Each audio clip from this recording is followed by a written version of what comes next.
পরিবার থেকে পক্ষ থেকে সকলকে আমি স্বাগত জানাই। আজ আমাদের এই যে আর্ট প্রতিযোগিতা, তো সেটা আমরা বিগত 3 বছর ধরে আমরা করে আসছি। তো সেটার মূল উদ্দেশ্য হচ্ছে বাচ্চাদের মধ্যে কিভাবে আমরা আরো সোশ্যালাইজিং জিনিসটা আরো বাড়াতে পারি।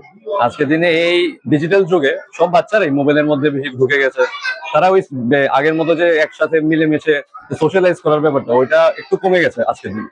তো মূল উদ্দেশ্য হচ্ছে এই সোশ্যালাইজিং ব্যাপারটাকে যাতে আমরা প্রমোট করতে পারি লংতরাই তরফ থেকে। দ্বিতীয় হচ্ছে যে কম্পিটিটিভনেস। তো এই আর্ট প্রতিযোগিতা বাচ্চাদের মধ্যে যখন আমরা করি, তো তাদের মধ্যে একটা কম্পিটিটিভ যে ওই নেচারটা ওইটা থাকে। তো এতে তাদের বৃদ্ধিও সেভাবে ভালো হয়। আর তো সেটাই। আর আমরা আজ এখানে 5টা বিভাগে আমরা ডিভাইড করে, এজ গ্রুপ ডিভাইড করে আমরা করছি। ক, খ, গ, ঘ উপবিভাগ। তো আর প্রাইজ ডিস্ট্রিবিউশন থাকবে আমাদের ক থেকে ঘ পর্যন্ত থাকবে। 10 জন করে আমরা প্রত্যেকটি গ্রুপ থেকে সিলেক্ট করব। আর বিভাগে যেহেতু তাদের পপুলেশন একটু কম রয়েছে, তো আমরা 5 জন করে দিচ্ছি। থিম গুলি রয়েছে আমাদের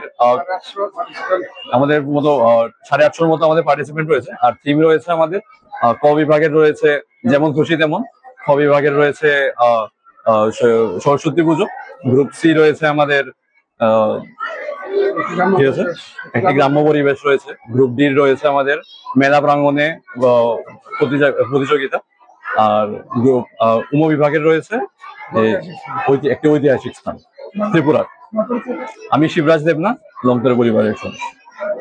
আমার পাশে রয়েছেন আমাদের জিএম স্যার শ্রী সুব্রত দেবনাথ মহোদয়। আমাদের পাশে রয়েছে আমাদের ম্যানেজার স্যার শ্রীকৃষ্ণধন দেবনাথ মহোদয়।